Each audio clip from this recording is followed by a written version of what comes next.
I'm going with a legendary band, in my eyes that is, and many others, who made a name for itself in the early 70s in the UK and Europe, Hackensack, fronted by vocalist Nicky Moore. Nicky, how you doing, mate? I'm doing good, thanks, mate. How are you? Very good, and it's good news to hear that you've reformed the band and recorded a new album. Well, two of us have reformed the band. The other two couldn't be interested, which is a shame, but it doesn't matter. Right. It's their loss. Indeed. So, how has the recording been going? The recording's been going great, especially now we've got my son in on guitar and his son in on backing vocals. Yeah. It seems to be like a more and more and more. How did you go about choosing the material for the album? Material was mostly the old 1970s stuff, which we made for an album which didn't make it out to the album. So we've re-recorded a lot of it. Was that the Island demos? The Island record? Demos, yeah. Yeah. The Island single and B-side. You've done that again? Yeah, done that again. Why not? Faint heart and all that. Never fucked a pig, you know that. Any new tracks or more recent songs? There's a more, as you know, there's a more recent one because you know the fucking tracks, don't you? But no, the tracks are all old ones apart from Front Page News, which is an old Samson song. But they're all back from the Samson stuff was recorded in '84, so it sounds a bit more modern than the old stuff. Sure. But the whole idea is to record an ethnic album, which we've done. Ethnic is poison, isn't it? Sorry. Ethnic. There's a quite catchy number on there, Play Dirty. Tell me about that. Play Dirty. Yeah. Was a song that I wrote which never found its way onto any album. Don't know why, but it's now, of course, on this one. Okay. Play Dirty. It's a good track.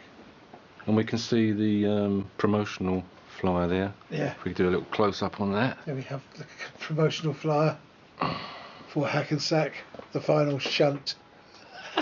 Yes, very original. Wonder who thought of that. I wonder who thought of that. Our wonderful mate. Yeah. So it's Pete, what's his name? Pete. Yeah. Pete. Yeah. Pete Cypress, Oh yeah. God, right. Yeah. Thank you. So it was all his idea, this album, wasn't it? On his label, apparently. Of course it was his idea. What label would that be? So we've got a heavy album here. Yeah. And it's in true Hackensack style, isn't it? It really is in true Hackensack style. Yeah. You don't pull any punches. No. It's heavy. Like Up the Hard Way was heavy in parts. Yeah. But it veered off into a sort of country blues. Yeah. You know. Which was the mistake of Derek Lawrence. Right. Let's blame him for it. Yeah. And you had a couple of tracks on there written by Chas Hodges as well. Yeah, we didn't even have Stu Mills on it. No. He was a founder member of Hackensack. Absolutely. But unfortunately left not long before we started the album, which would have made a lot of difference to the way we did the album anyway. Stuart was on the single though, wasn't he? We weren't a very happy band by that time. No, yeah, he was on the single. Right, yeah. Yeah, no, I mean there was mixed feeling, mixed reaction at the time the album came out, and it was maybe a little bit too late. The album was shit, actually. But it wouldn't have been if we'd gone in our proper form and done the songs properly. But we didn't. Okay. Well, so it's basically a case of making up for, the mistakes of the past. In some way. I hope all the old Hackensack fans will go out and buy this, which I think they will. Quite a few of them. Well, the retro. There's 10 of them, 10 or 11 of them. Now the retro releases did quite well by all accounts. Yes. Give It Some. And I think Live the Hard Way and Give It Some, I've never got any royalties for them. Oh dear. Sorry. No comment. Anyway. Well, when's the album coming out, Nicky? I don't know, mate. When's the album coming out, Stu? Soon. Well, it's Digipack coming out next month, and then it's the vinyl I'm looking forward to. Is it the vinyl you're looking forward to? It's the vinyl I'm looking forward to, yeah. I got rid of all my vinyl. Because I wasn't on the last lot of vinyl, so... No. So what's this been like for you, Stuart? A trip down memory lane. And chance to put some of the wrongs right, which was... I never liked the other bass players that took over after me, so chance for me to play some of the tracks in the way that I wanted them to be played. Yeah. Absolutely. Yeah, that's good. Any plans for live shows to promote the album? Well, it's possible. September, it's possible. We're probably going to venture out live in September. I think there's interest. I mean, we could get the gigs. It's just... We're not very interested in it, are we? So there's interest, but we're glad to that. I'm sure there'll be a lot of interest because I mean it's very blues-based material, so you know there's a lot of blues fans out there, and it crosses over into sort of prog rock blues, really, doesn't it? If you know what I mean, with a hard edge. We're playing Sweden Rock next year.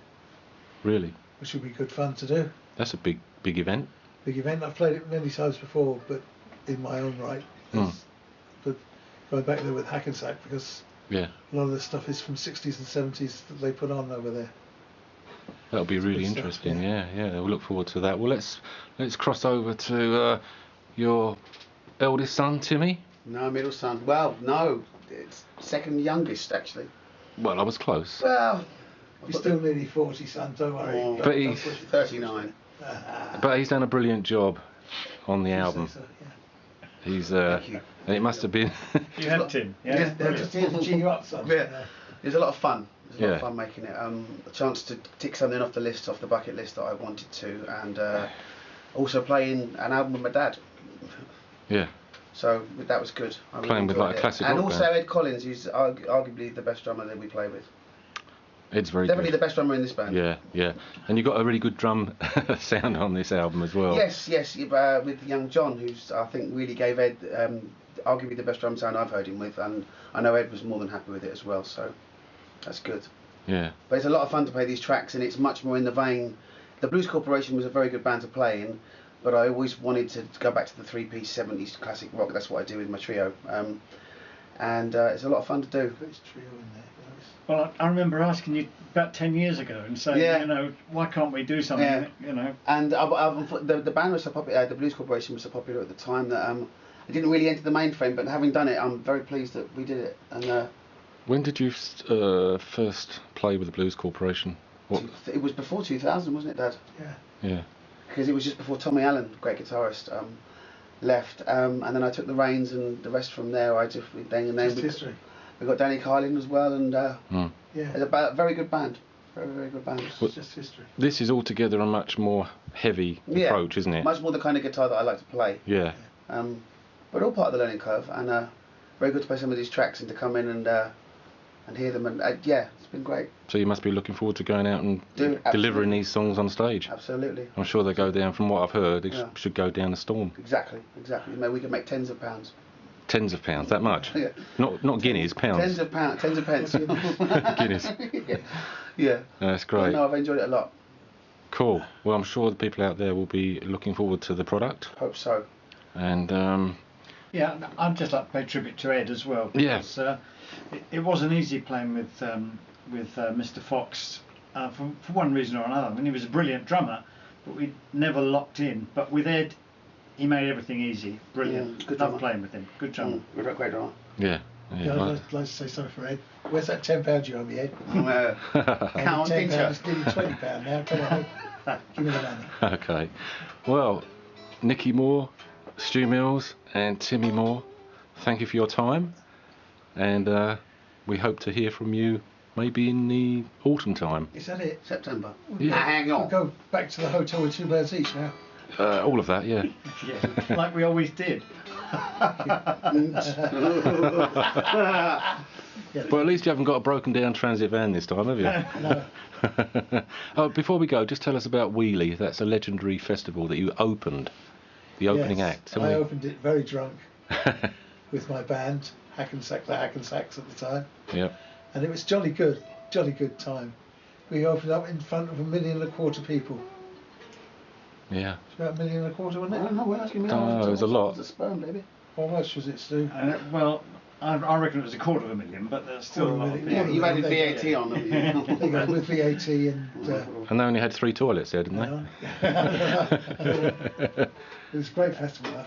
Yeah. Fun. A lot of big names there at the time. I think Mark Bolan was there. Yeah. Rod Stewart. I was there. Yeah. You were there. Stu was there. Yeah. And how would you compare those times, if you can, to now, the scene now? How have they changed? They've changed totally, I think, because things were much looser in those days. We had people finding out what time it was starting so that they could time various drugs they'd taken and things like that. And it was really quite a wonderful event.